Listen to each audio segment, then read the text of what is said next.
बार quickly FIIs और DIs के आंकड़े हम देखेंगे और कैश मार्केट में एफआईज की तरफ से 564 करोड़ की बिकवाली हुई, डीआईएस की तरफ से कैश मार्केट में खरीदारी हुई 3540 करोड़ के आसपास की। इंडेक्स फ्यूचर में 1270 करोड़ की खरीदारी का आंकड़ा है। इंडेक्स ऑप्शन में देखेंगे तो लगभग 19,600 करोड़ की बिकवाली का आंकड़ा नजर आ रहा है। तो ये है एफआईज और डीआईएस के आंकड़े।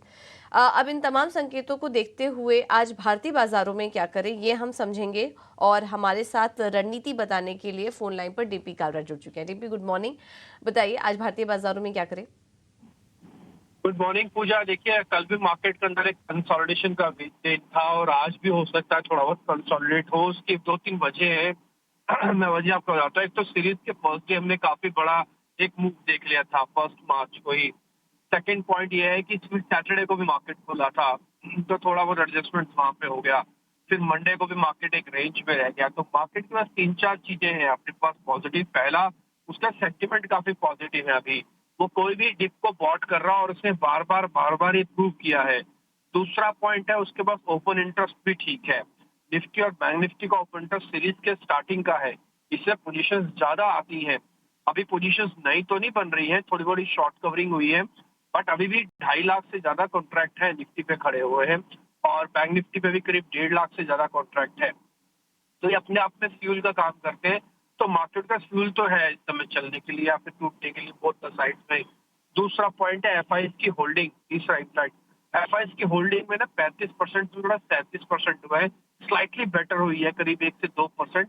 कल भले ही कंसोलिडेशन का दिन था, बट एफआईएस ने अंदर ही अंदर थोड़ा बहुत पोजिशन मार्केट के अंदर ली है। और ध्यान रखा जाए, एफआईएस की इसी 35 और 37% की लॉन्ग पोजिशन के साथ हमने मार्केट के ऑल टाइम हाई लगाए हुए हैं। तो इसलिए ये इतना बुरा भी इसको कैलकुलेट अभी नहीं करना चाहिए। लेकिन बस छोटी सी प्रॉब्लम ये चल रही है कि सामने रेजिस्टेंस है और अटेम्प्ट नहीं हो रहा है उस रेजिस्टेंस को पार होने का। जैसे ये अटेम्प्ट फेल हो गया था सैटरडे को, ये अटेम्प्ट फेल हुआ मंडे को। 2 ट्रेडिंग सेशंस निकल चुके हैं लेकिन 22,500 अचीव नहीं हो रहा। 22,400 के आसपास है और कोई बहुत मेजर चेंजेस नहीं था in the terms of a point. 27-28 point change थे। Same with the bank Nifty, 47,000 के ऊपर हम हैं, बट 47,000 के ऊपर की जो फ्यूल चाहिए मार्केट को अभी वो आ नहीं रहा है। और जो आ भी रहा है वो हल्का फुल्का शॉर्ट कवरिंग से आ रहा है और माइंडेड शॉर्ट कवरिंग हमेशा शॉर्ट लिव्ड होती है, बहुत दिनों तक टिक नहीं पाएगी वो। तो इसलिए आज का दिन हो सकता है फिर से कंसोलिडेशन का दिन हो, टिल्टेड टुवर्ड्स थोड़ा सा पॉजिटिव अभी भी है मार्केट। मैं आपके लिए 2 इंपॉर्टेंट पॉइंट बता देता हूँ एज एन स्टॉप लॉस। 47,000 का स्टॉप लॉस आपके बैंक निफ्टी के लिए है और अगर आप स्टॉप लॉस निफ्टी का रखना चाहते हैं तो उसके लिए 22,200 निफ्टी का स्टॉप लॉस, 47,000 बैंक निफ्टी का स्टॉप लॉस। इन दोनों के साथ अगर आप बने रहना चाहते हैं बने रहे। कोशिश करें जब भी थोड़ा नीचे मिले या थोड़ा डिप मिले तो उसके अंदर फिर इसको बॉय करें। बॉट करेंगे तो फिर ज्यादा आपके लिए वो बेहतर साबित होगा। इंडेक्स ऑप्शंस के अंदर ट्रेड करना है तो आप कर सकते हैं, ऐसी कोई इशू नहीं है, बट इंट्राडे कीजिएगा, बीटीएसटी एसटीबीटी ना कीजिएगा। और इसके अलावा स्टॉक स्पेसिफिक ज्यादा ध्यान रखिए। एक शेयर एफ एंड बैन में है जिसका नाम है जी एंटरटेनमेंट। ओके, तो ये है सलाह निफ्टी और बैंक निफ्टी पर इंपॉर्टेंट सपोर्ट और रेजिस्टेंस आपको बता दिए गए हैं। ऑप्शन ट्रेडर्स चाहे तो आज भी ट्रेड कर सकते हैं, लेकिन स्टॉप लॉसेस का ध्यान रखें क्योंकि जैसा कि हमारे एक्सपर्ट और हम आपको बार बार ये चिता भी रहे हैं कि बाजार अपने ऊपरी स्तरों के पार चल रहा है। वहाँ पर आने के बाद फिर एक हम देख रहे हैं कि वो रेजिस्टेंस का काम कर रहा है। तो चाहे तो मुनाफा बुक करिए या फिर अपने स्टॉप लॉस को ट्रेड करते जाइए। ऑप्शन ट्रेडर्स के लिए अभी भी मौके नजर आ रहे हैं बाजार में। तो ये है सलाह निफ्टी और बैंक निफ्टी पर। हमने आपको अहम रेजिस्टेंस लेवल भी बताए हैं। जो आज के लिए अहम लेवल्स नज़र आ रहे हैं निफ्टी और बैंक निफ्टी के लिए, वो आपको एक बार क्विकली वापस से दिखा देते हैं। अगर निफ्टी के लिए इंपॉर्टेंट सपोर्ट की बात करें तो 22,450 से 22,550 ये लेवल नज़र आ रहा है फिलहाल, जो इम्पोर्टेंट रेजिस्टेंस लेवल है, यानी कि यहाँ से लगभग 50 अंक ऊपर। और जो नीचे की तरफ अब सपोर्ट निकल कर आ रहा है वो है 22,200 से 21,100 का। तो ये रेंज में हम देख रहे हैं मार्केट घूम रहा है, इस पर नज़र रखिए। और अगर इसी लेवल के आसपास हैं आप तो स्टॉप लॉसेस का भी अपने ध्यान रखिए। चलिए अब आगे बढ़ते हैं और हमारे साथ मार्केट एक्सपर्ट भी जुड़ चुके हैं। हमारे साथ अजीत मिश्रा मौजूद हैं रैली गियर ब्रोकिंग से। Ajit, thank you so much इटीना स्वदेश को समय देने के लिए।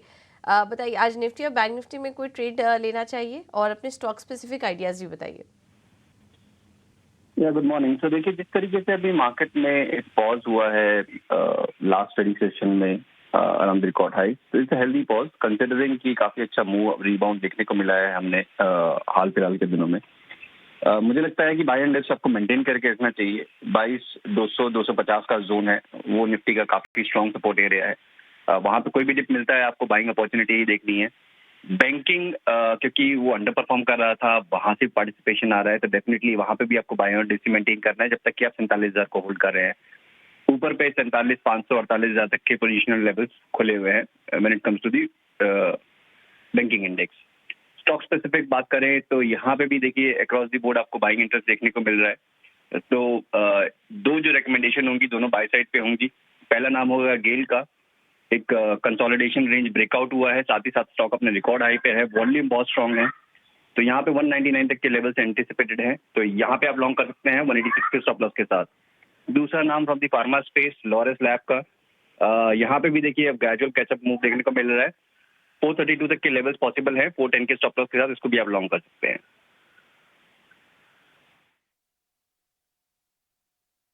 तो ये है सलाह लॉरस लैब्स, तेजी करके चलिए, 432 का होगा लक्ष्य।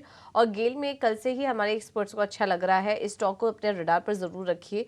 अजीत आज भी इसमें खरीदारी रिकमेंड कर रहे हैं 199 के टारगेट के लिए, स्टॉप लॉस होगा 186 का। अजीत आपका बहुत बहुत धन्यवाद समय देने के लिए और ये रणनीति सुझाने के लिए मार्केट में भी और अपने स्टॉक आइडियाज़ भी हमसे शेयर करने के लिए।